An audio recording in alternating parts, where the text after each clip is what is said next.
All right, so here's the code that we wrote for the last lab where we were assigning the immediate value. Hopefully everyone is up to speed with that one. You might have bugs. There's a lot of data in here. Maybe you made a mistake in something. Might not be obvious in simulation yet. Might trip over it later. That can happen. Again, resolve the bugs when they pop up.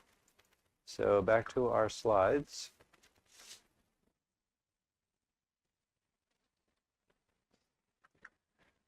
So we formed the immediate, right? So we've processed the immediate bits of the instruction, whichever type it is. Let's now look at the other fields of the instruction. So basically, all the other fields that we might want to extract from the instruction always come from the same place in the instruction. If you look at this table, RS2 is always these bits. RS1 is always these bits. RD is always these bits. Basically, whatever fields among RS1, RS2, RD are needed, they're there. The bits that are left over are used for immediate bits. So the R type, which uses both RS1, RS2, and RD, has no immediate. It uses the available, the remaining bits for this funct7, which helps narrow down, well, actually it's not even really used, but it's kind of available to use to specify more of a breakdown of the actual instruction that's being executed or to be executed. The other instructions maybe don't use both source 1 and source 2 or don't use the destination, so there are more bits available for immediate. So for this lab, we're going to extract the other fields. Since they always come from the same bits, it's really just a straightforward assignment. So here I've started you off with RS2. RS2, the register file is 32 entries, so it's a 5-bit field for the register index to index into the 32 entries. So RS2 is a 5-bit value, and it comes from bits 24 down to 20. Okay, so it's simple assignment. And for some instruction types, that's going to be valid. For other instruction types, it's not going to be valid. No need to worry about that at the moment. If we need to have it, that's where it comes from always. So direct assignment, same thing for the others. So you'll do funct3, RS1, RS2, RD, and opcode. 31 down to 0. And another table that maps out the type, the immediate.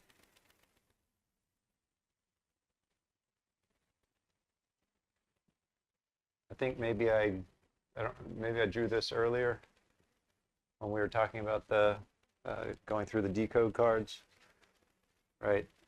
This is a mapping of the instruction bits. This is a mapping of the immediate values bits. So,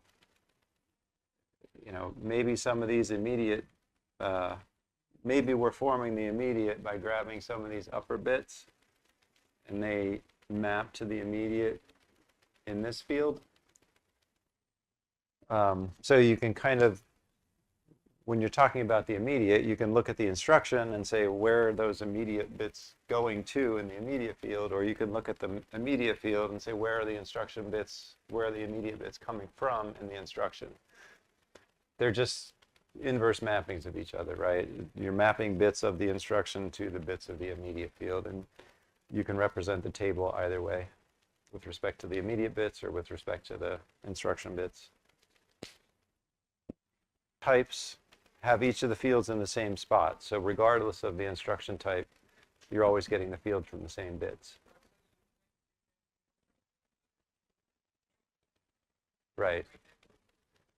Right. So for those instructions that don't use a particular field, the logic that's evaluating those instructions had better not use that field. So in that case, the value is a don't care. Right. So we'll just do the direct assignment. The compiler knows what instructions it can generate and compose into the program, right, into the assembly code. It knows which instructions use which type. It knows how to pack the bits appropriately, doing all the things that we're doing here. You're never trying to generate an instruction that requires both fields. It's one type or the other. right? The compiler knows what instructions it has available to use. It knows which one it's choosing. It knows which fields they have. It knows how to pack those fields.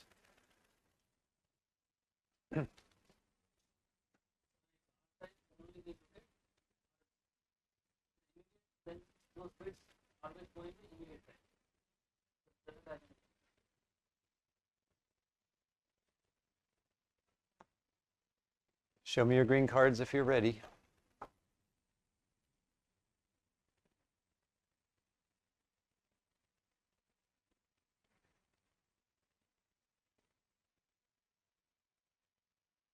Okay, I think most people are ready.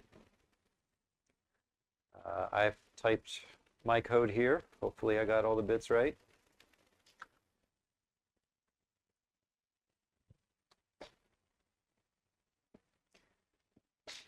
So now let's consider the fact that these fields aren't valid in all cases, right? When are they valid? That's validity. Kind of click a circuit in your mind. Let's use the when construct here. So let's convey explicitly when these fields have meaning and when they don't. So let's determine the signal that tells us when they're valid, and then apply that signal as a valid condition. So for each field, RS2, for example, the RS2 field is going to be valid for R-type, S-type, B-type instructions. So let's assign this signal. If it's R-type, S-type, or B-type, then RS2 is valid, and then use that as a when condition. When RS2 is valid, this assignment has meaning. Right, and then you can continue for the other fields.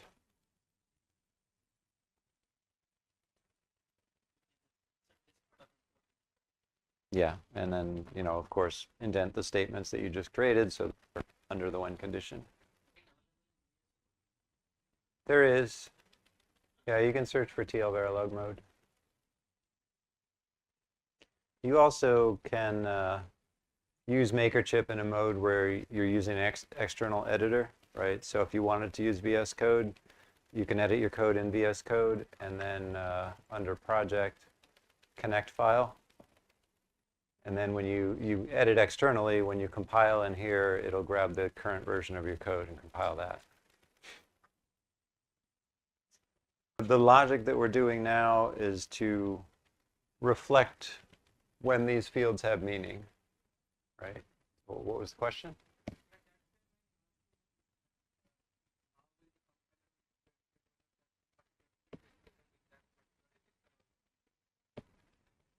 Well, I mean, this has nothing to do with the compiler, right? The compiler, again, the compiler is aware of the instructions that it has available and is choosing amongst them.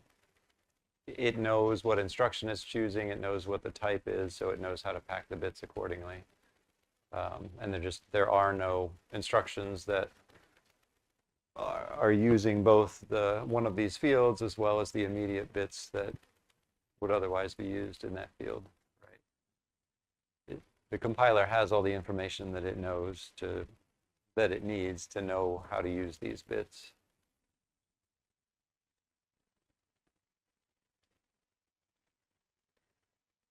Okay, so next lab.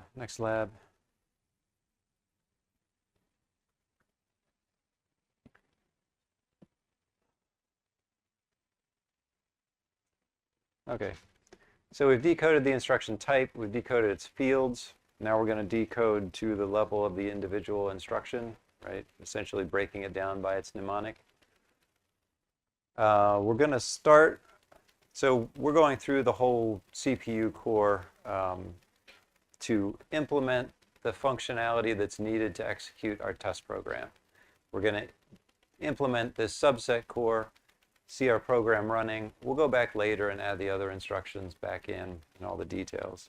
The instructions that we need for our test program are add I, add, and branch less than, I think. Since we're implementing that branch, we'll just go ahead and implement all the branches. So we'll do all the branches and add I. So let's see. So in order to decode which instruction we're talking about, we need the opcode field and we need the funct3 field. Sometimes we need this instruction bit 30. So to make the decode code a little bit simpler, let's extract those bits and pack them into a single vector. So we'll define this decode bits field that's 11 bits. That's the concatenation of this of these three. And then for each type, similar to what we did with, sorry, not each type, for each instruction, similar to what we did for instruction type, we'll have a signal is this instruction mnemonic if the decode bits match a particular pattern, right? So for BEQ, that pattern is here, 0, 0, 0, 1, 1, 0, 0, 0, 1, 1. So if our decode bits match that pattern, we're branch equal. Okay, and then all the other, however many, 8 or so instructions look the same.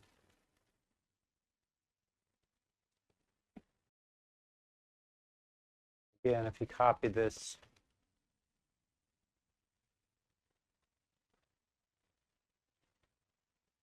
sorry, again, if you copied this, you got the wrong tick. Just fix that.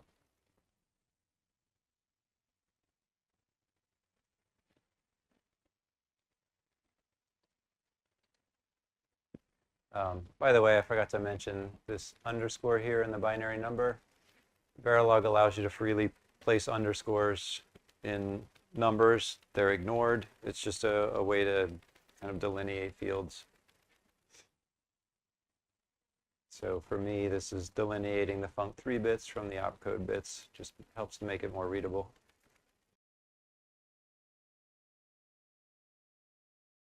So I think once you're done that, you should see in the visualization that the decoder is able to determine what the instructions are. So for example, here I'm going to add instruction. I can see that in the decoder. Right. The visualization here is triggered by the all these signals that we just created, the is BQ, is BNE. So if I play this forward, I should see the correct interpretation of the mnemonics.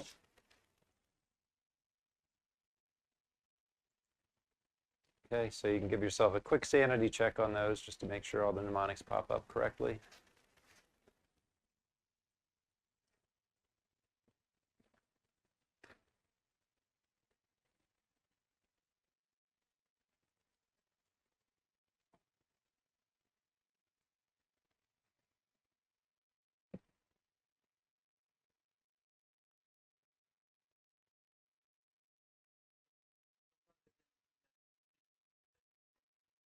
So yeah, as we're in stage 1 of the pipeline now. So what we're implementing now, everything is in stage 1. We're just going to do everything in a single cycle. In that one cycle, we're going to process the entire instruction, you know, all this, decode, read the register file, go through the ALU to compute the result, write the result, all in one stage. After we do this and get it functioning, then we'll stretch it out and implement a multi-stage pipeline.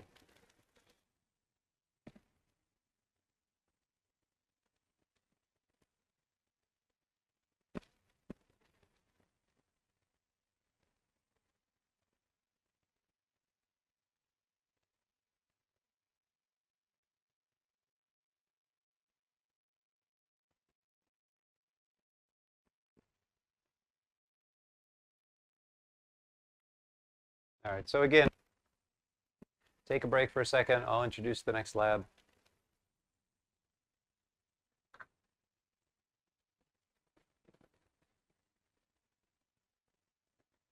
So that's it for our decoder, at least for the subset CPU, right? We've characterized our instructions. We know what the instructions are. We know what its fields are. Now we need to access the register file.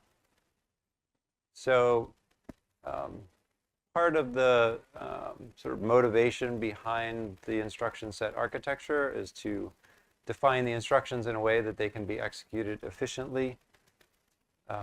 You saw that RISC-V chose to always put the RS1, RS2 fields in the same place. That means coming out of the instruction memory, those instruction bits with the register file index don't have to go through any logic to get to the register file. They're just direct hookup straight from the instruction memory straight to the indices of the register file. That helps to streamline the CPU, right?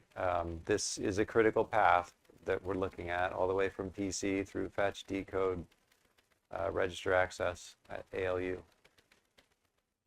By keeping the RS1 and RS2 fields in the same place for every instruction, we help to streamline the logic and kind of get rid of the decode logic from the critical path. Some of the other aspects of decode, for example, the immediate fields, forming the immediate, that's not on the critical path. We don't need the immediate field for most instructions until after we've read the register file. So that's why the immediate bits are or that's one reason anyway, that the immediate bits are more scattered. We can afford a little bit of delay in that logic to figure out what the immediate bits are. Okay, so the register read, we're going to do the register file similar to the way we did the instruction memory. It's an array structure. I've given you that component. We'll just uncomment it and drop it down. So you can uncomment this R5RF macro. The arguments here, the @1 and the @1, this happens to be this pipeline stage at which we're going to read, and the pipeline stage at which the data is going to come out of the register file. For us, we're doing a single stage implementation, same stage. So the circled inputs here are the ones that relate to read. We have we need to support 2 operands, so 2 reads. So this would be referred to as a 2 read, 1 write register file. We're producing 1 output value that needs to write every cycle, so 1 write. So a 2 read, 1 write register file. Each read has an enable and an index. So this lab is hooking up these inputs.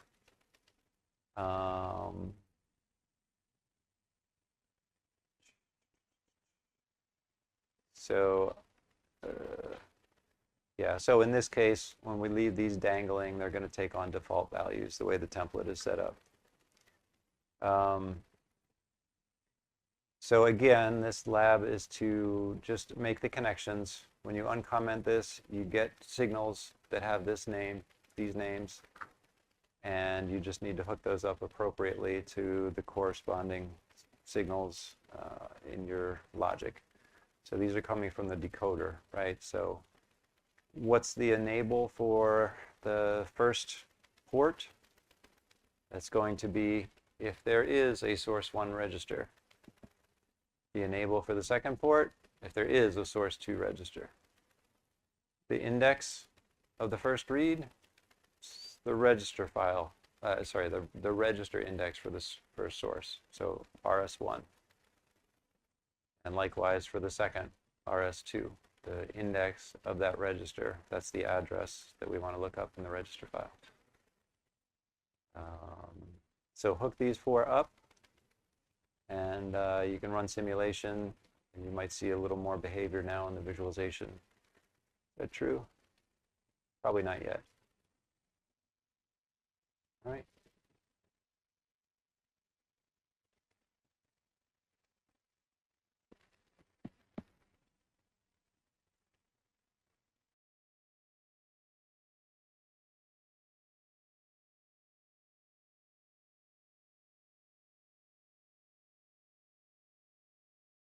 Okay, so the enable is hooked up to the corresponding valid. And read index.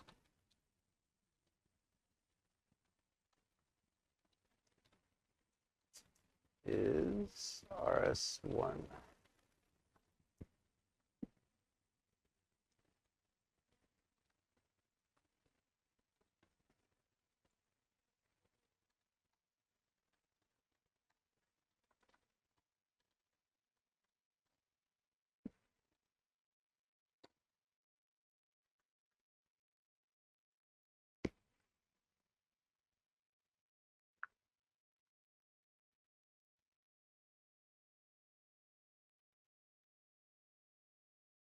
So I don't remember exactly how the visualization is hooked up, but it looks like we're seeing register indices.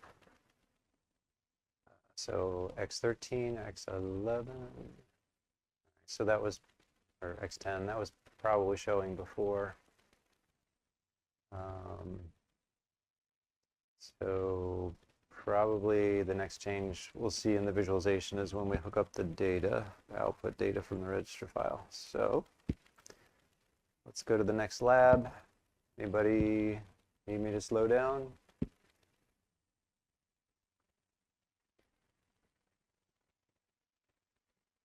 So the hookup here, right, the source 1 register is going to use port 1 of the register file, the read port 1. So the read enable for that is going to be if there is a source 1 register in this instruction, we need to read.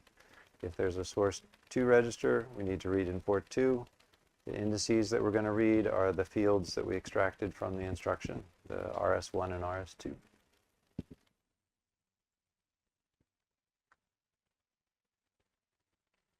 So now we'll hook up the outputs, the read data from the register file, right? This is the corresponding register values for source 1 and source 2. We're going to feed those into the arithmetic logic unit to perform the calculation on those two values, right? So I guess we have to refer back here. So the register file output is RF read data 1 and 2. And we want to hook those up to the source 1 value, source 2 value, just to give them names that are appropriate in the context of a CPU. Okay, so pretty straightforward. We can do that one together. It's part of RF read, I guess. So we're assigning source 1 value, which is 32 bits, to be straight from the data from the register file, port 1. So that's going to be RF read data 1, I think. Let's just check that. RF read data 1. All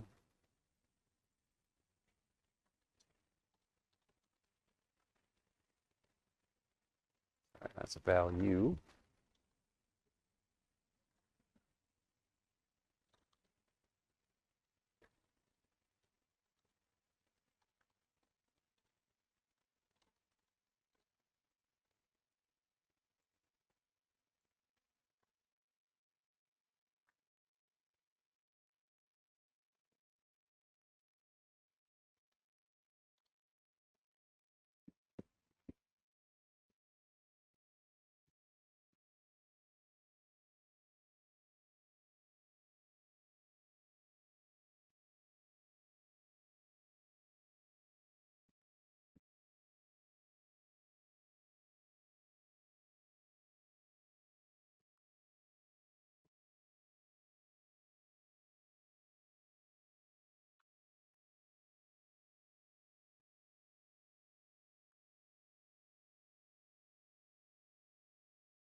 So you'll notice that in the visualization, the register file is initialized with values where each value matches the index, right? 0, 1, 2, 3, 4, 5. Typically, you would reset a register file to have 0 values. Here, I've reset the register file to have those values that correspond to the index. It just makes it a little bit easier in the simulation to verify that which value you're reading out of the register file. So now that we are actually reading data from the register file, we'll see the data that's being read in the decode logic here, right? So this instruction is reading from X10 and X0. X10 grabs the value from the register file, which is 10. X0 grabs the hardwired 0 value. So you can verify the behavior in your simulation to make sure that the registers that you're reading, you're actually getting those values in the decode logic here. Right? So this value, for example, the 10, that's coming directly from the signal that we just hooked up, the source 1 value.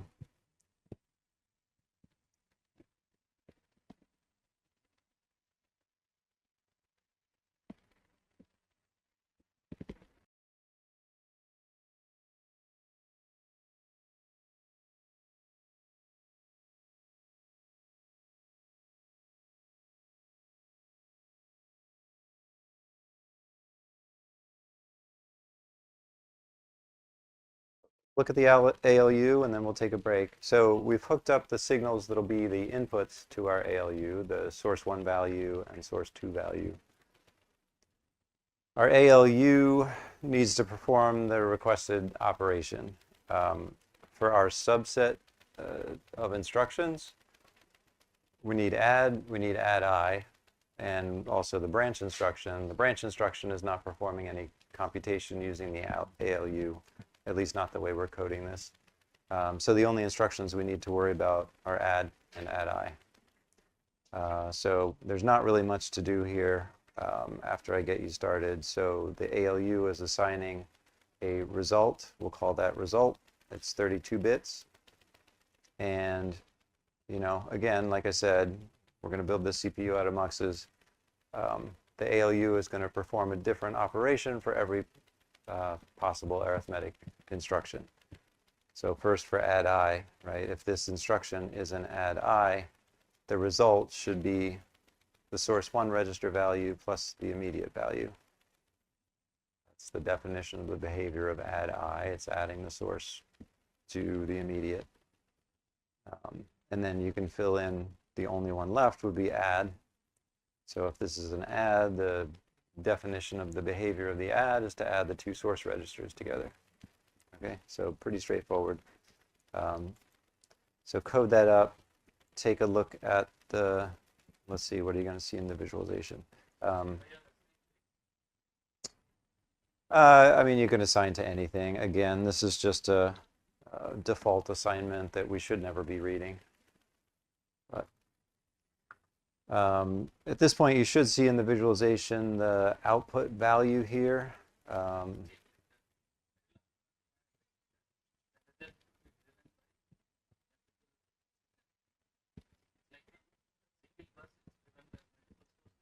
Right.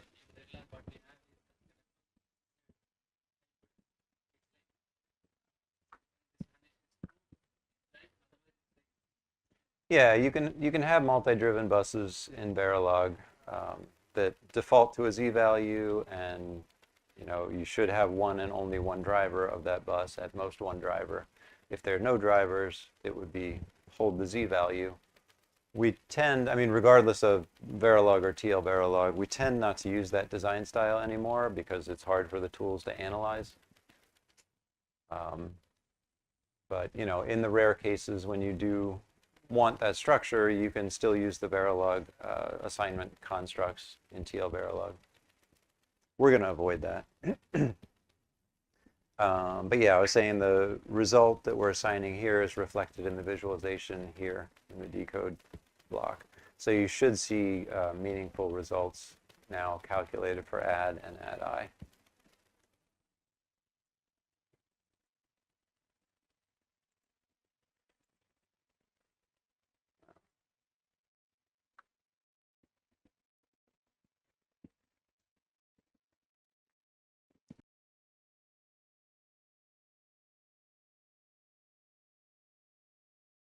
Now that we have our result hooked up, you should see, as I said in the visualization, you know, adding 10 plus 0, we get 10. Adding 13 and 14, we get 27.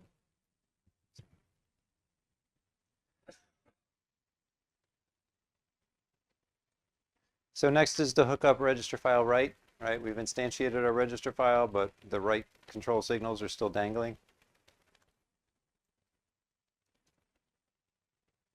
So let's hook up the write inputs. So we have a, so the register file, we're sending in 2 reads to do. We go through the ALU completes, produces a result, and that result needs to write. So we have inputs that enable the write if the instruction has a destination register. And we have the destination register index from the instruction to use as the write index. And then we need to provide the data that we're going to write, which of course is the result from the ALU, right?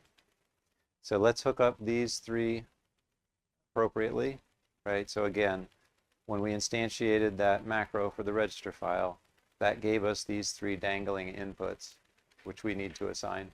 So create the assignment statements for these three.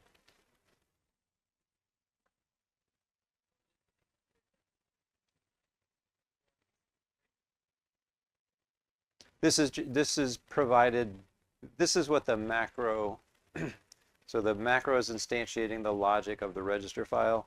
That register file logic is consuming these three signals, which currently are unassigned.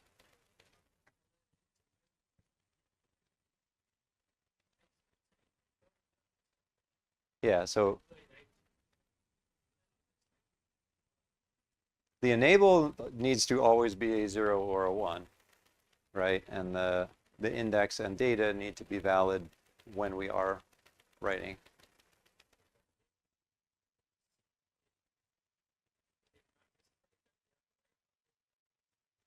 Right, so the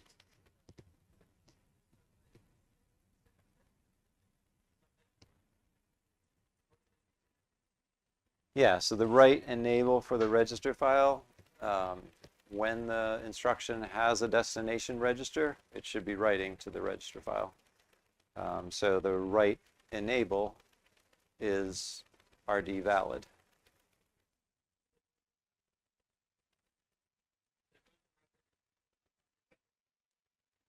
You've already coded RD valid, right? So you just need to hook that up and create the assignment of, hook it up by creating the assignment for RF write enable. Okay, so you're coming up with assignments for these three.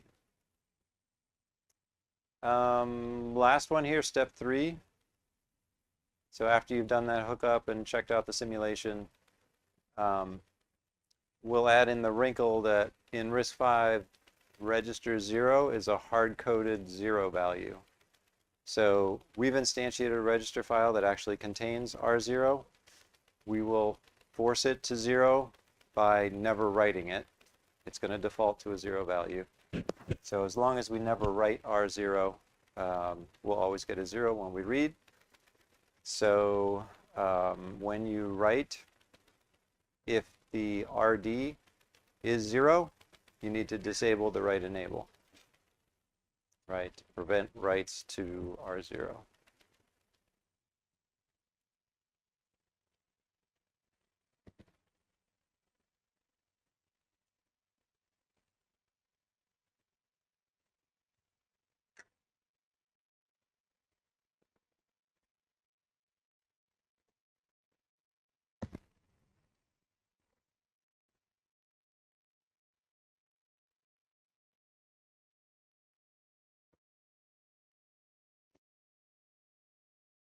That's fine, but to complete this lab, right, we're hooking up these three inputs to the register file.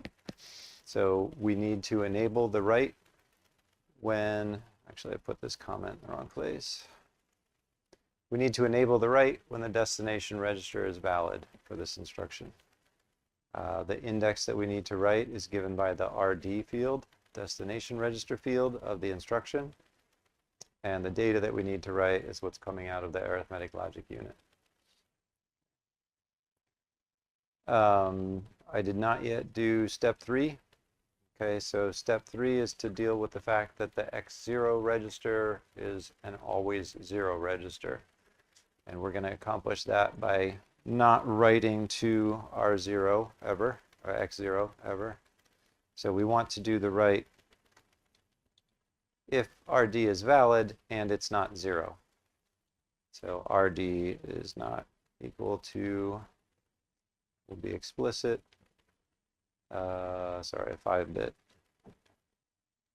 0.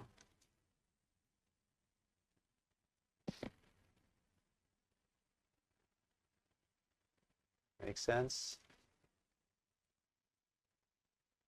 Okay, so if you do have bugs and you're still working through bugs, you know, don't worry about it at the moment. You can get back to it. Let's see what's next here. So just an aside, right? For the register files and a register file and memory, we just plopped down a module and didn't worry about what was inside. Not critical for anything, but for the curious, I know a lot of you have been asking questions about it. What's inside the register file? So this is a logical view of what a register file or what a memory is doing. Logically, we have the let's say register file, right, has 32 entries. Our register file actually has 16 entries,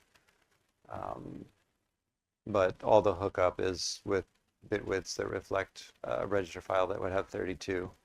So assuming we have 32 entries, right, each one of these blue boxes represents a value in the register file, and we would have 32 of those. So we have 32 values in the register file. Those values are represented by the crossing of the clock boundary here. Let me get my pointer. This, right, is a flip-flop. Or at least a state element. The reality is when you implement the register file, you use different technology to implement that than flip-flops, but we're just looking at a logical view here, so let's just say flip-flop. So this is our flip-flop that's holding on to register, the register value at index 1. And we have 32 of those, so here's index 1, index 0. So 0, 1, 2, etc., down to 31.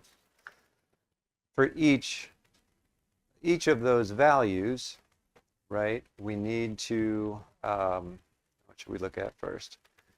If the right index is my index, so this comparison is with my index, so for index 0, this is the right index equal to 0, and the write is enabled, then I want to write the value that's sent in, the write data. Okay, so every entry is going to have the same logic for their own special index, and one of them is going to match and write if we're doing a write. We also want to reset the whole structure to 0, so we'll have a reset selecting 0. And if we're not in reset and we're not doing a write, we want to retain the value. So as always in TL Verilog, we'll think of that as an explicit recirculation through a mux. So that's the write operation that happens in each value, and then the read operation is a big multiplexer across all of the entries in the structure, right? Selected by the write index. So this is an encoded select amongst all the values in the register file. Read the data. The read enable can factor into the select here, or maybe force a 0 value on the read data. Really doesn't matter. The read enable is just a power savings, right? If you're not trying to read data, you better not be trying to consume whatever is randomly coming out. So it doesn't functionally really matter what you do with read enable.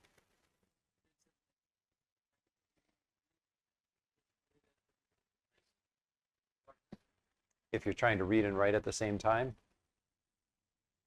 Yeah, so there can be constraints based on the physical implementation of the register. That might not be a permitted operation, but logically, the way I've drawn it here at least, if you perform a write and simultaneously perform a read, you should get the value that you wrote, right? That would be the write data is coming through as the read enable is going through, and the data goes through this mux, it goes through this flip-flop, it gets selected, it reads out.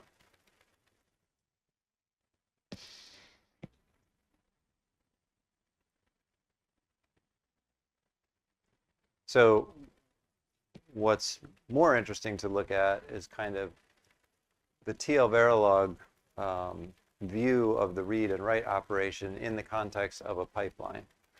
So in this view, we're looking at the read and write operations coming in simultaneously at the same pipeline stage. The reality is let me think.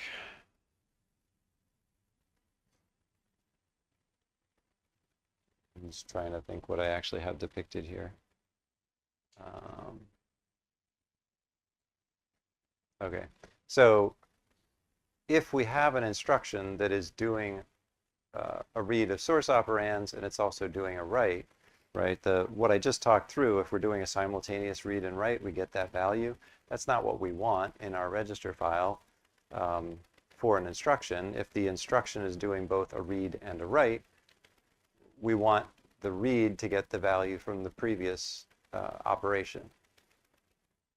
Okay, so the value that we read should be coming from a stage ahead in the pipeline, right? So this pipeline has instructions marching through it, instruction, instruction, instruction. If this instruction is doing a read, it's the data as updated by this instruction that we should be reading. So when we put all of this in the context of a pipeline, as it would be utilized by the CPU, we want the data that's written to be in stage 2 for the read in stage 1. So this is the data in the register file. The read functionality is associated with, so let's call these instructions A and B, right? We're looking at the read that B is doing. The data that B wants to see is the data that was written by B. So this crossing of the pipeline represents the state of the register file, all the contents. And, we're reading it around like this. This is the logical view of what's happening, right? Physically, we're not going to route wires very far. We want that to all be local. But logically, it's the data written by B that we want to read by A. And, so where I showed, the logic all kind of lined up in a natural way, when we put the read and write operation and associate them with the instructions that are doing the read and doing the write, you kind of lay the logic out this way, right? The read operation, which is performed by these muxes associated with instruction B here, should be in stage 1. The write operation, the logic that we looked at for the write here in the blue boxes, we're deciding what to write in stage 1, capturing that into stage 2 so that it's available for the next instruction going through. Okay, so normally when you see a logic diagram of a CPU, folks are going to draw a register file as one box. That's one thing. Physically, it's a structure, it's a register file, it supports a read and it supports a write, and they'll hook up the wires. Mapping it out this way, it's it looks a little bit uglier as a logic diagram, but it's organized very clearly that what's being done at each stage by a particular instruction. Okay. So it's very clear when you map it out this way that the data that you're reading is the data that was updated by the instruction before because of this one cycle loop. So it can be a little confusing at first, but when you learn to think about things this way and you map it out this way, it can avoid a lot of the careless mistakes with timing where you're inadvertently reading the data you just wrote or something like that. So not too crazy and not too important for the simple CPU, but if you're designing an Intel class CPU, the picture gets exponentially more complex.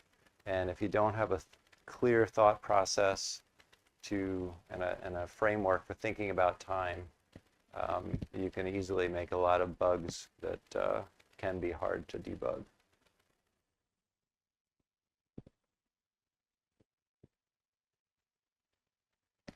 Okay, so again, this all is sort of an aside to help with the thought process, but as far as the course content, we just give you the register files and you don't really have to think about it.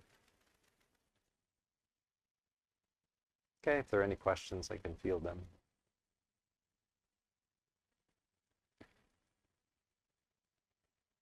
Okay, so just something to get the gears turning. So the next piece of logic that we need to worry about is branches. So let's take a look. I suppose this should be a white box. We haven't implemented that yet. But let's take a look at the logic that's computing whether we need to take a branch or not. So we've already decoded the branch instructions to know whether we are, BEQ, BNE, etc. We haven't evaluated the condition that tells us whether we need to branch or not. These are the conditions for each of the instructions. So BEQ, you're branching if the two sources are equal. BNE, branch if not equal. Branch if they're not equal.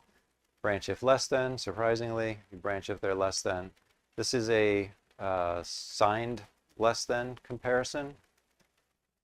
We're doing the comparison in an unsigned way. The correction for that to make it signed happens to be this.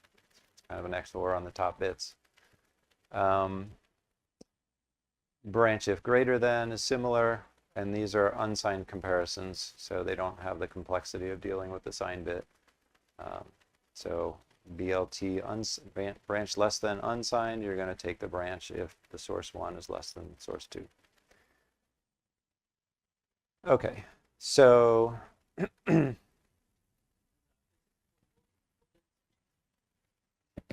the ISA defines these 6. So what we're assigning here is this taken branch pipe signal. And of course, as I keep saying, it's all muxes.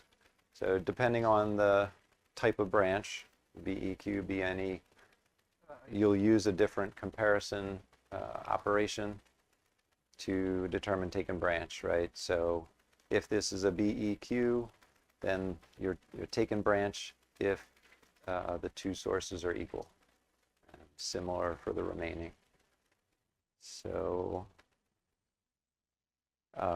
so the way I'm suggesting is, well, not just a suggestion, this is required. So taken branch should be an accurate reflection of we are a branch and we're taken.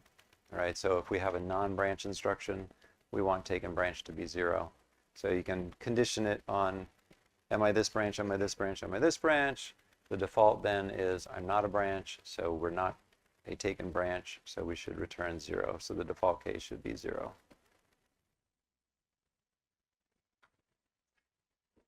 Any questions? And if you're still working on old exercises, that's fine. You can continue with those.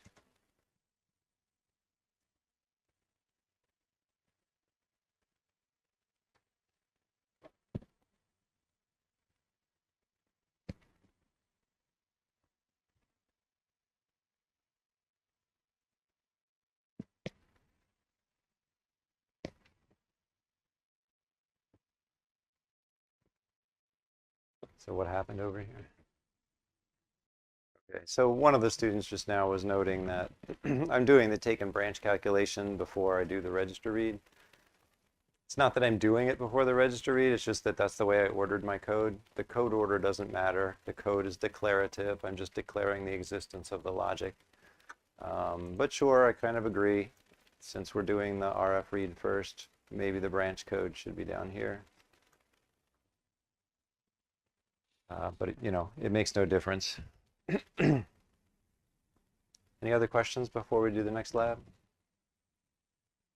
All right, so for this lab, we determined whether we should take the branch. We haven't actually acted on that, and we don't yet know where to branch to. So let's see what's next. So next is to figure out the target of the branch.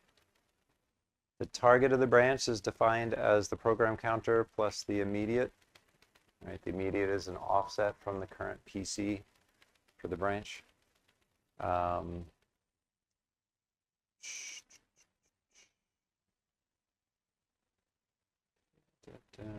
Okay, so step 1 is to compute the branch target. Step 2 is to actually use that branch target and the fact that we are or are not taken. So if we are a taken branch, we need to update the PC to this branch target.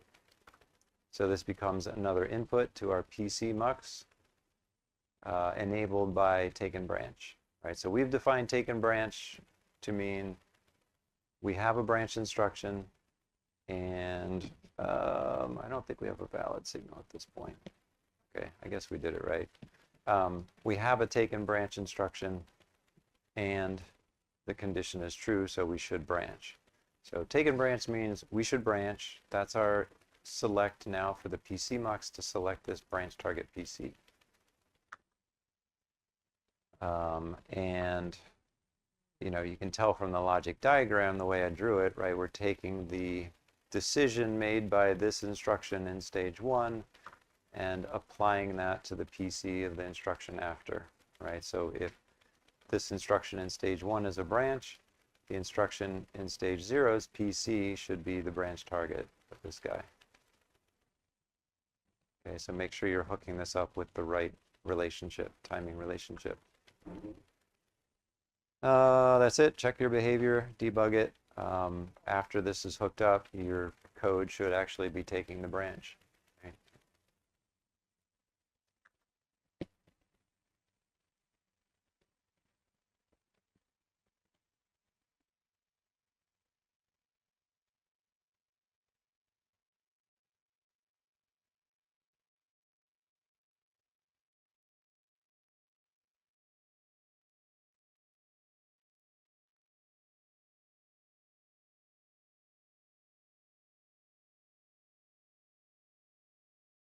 I wanted to note, somebody was observing also that the visualization in the default template is, I didn't realize this, is configured to visualize what's happening to the instruction that's in stage 4 of the pipeline. Let me see if that's the case here in my code. Yeah. So this viz macro is instantiated with a parameter at 4. That's causing the visualization to represent the instruction at stage 4. Right? So the visualization is actually causing this whole pipeline to extend out here, and it's representing that.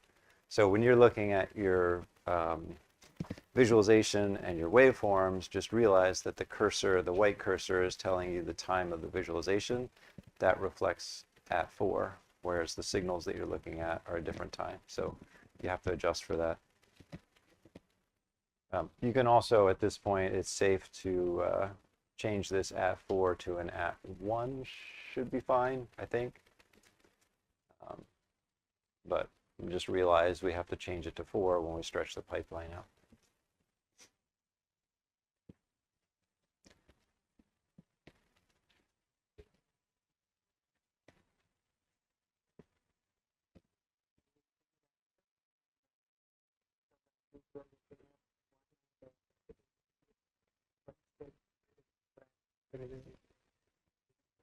Okay, so should be 1 less than 10.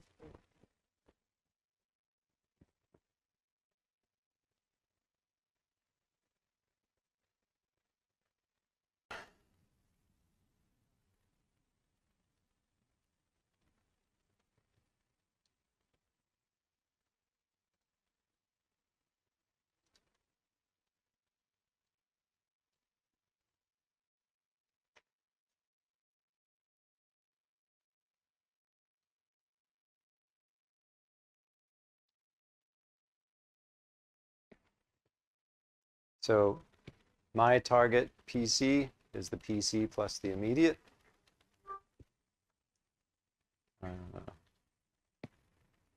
And then I need to update the PC mux way up at the top such that the next PC for this instruction, if this instruction is a taken branch, will be its target.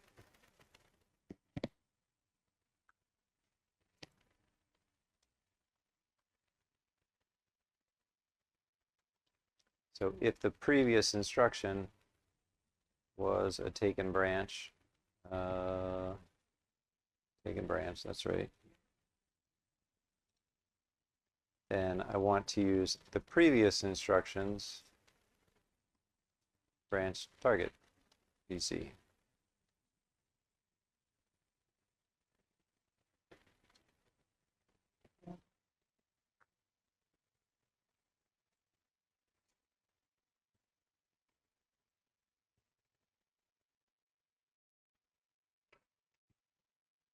And with those changes, hopefully my CPU is now taking branches. Moment of truth, it took a branch. So if I let this run, we'll see if it's actually computing correct values. Okay, so here we have 10 bowling pins. Now we have 15 pool balls. Should go to 21. Seems to be summing numbers correctly. And let's see if my CPU stops correctly. This should be the last iteration. It should fall through, which it does.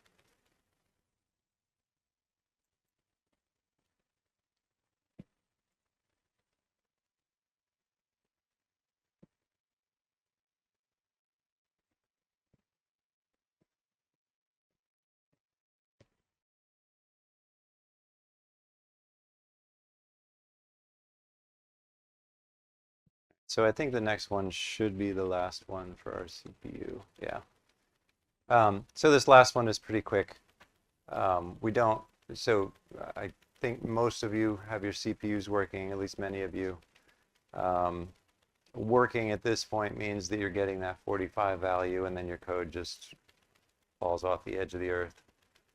So let's put a proper test bench in place to check that your program passed. So we're just going to monitor the value of x10, which is where we write the final result, and see if it's the value that we expect. So, just type this line, right? So what this line is saying is we pass if the value in the x10 register, and this is syntax that I haven't really explained, but this is reaching from the CPU pipeline into the X register, index 10, so the value in register X10, and checking that it is the sum of 1 through 9. We're looking ahead in this pipeline 5 cycles just to delay the stop of the program. It just lets the program run for another 5 cycles. So yeah, just add that line, and your log, once you add that line, should properly report that your test passed if it did indeed produce a value of 45. So that's the last one for today. When we come back tomorrow, and I'll save a recap for tomorrow since we're over time. But when we come back tomorrow, we're going to play around with cardboard some more. And start thinking about how we stretch this pipeline out into multiple cycles so that we can implement a higher performance core. Okay, so tomorrow is going to be all about pipelining.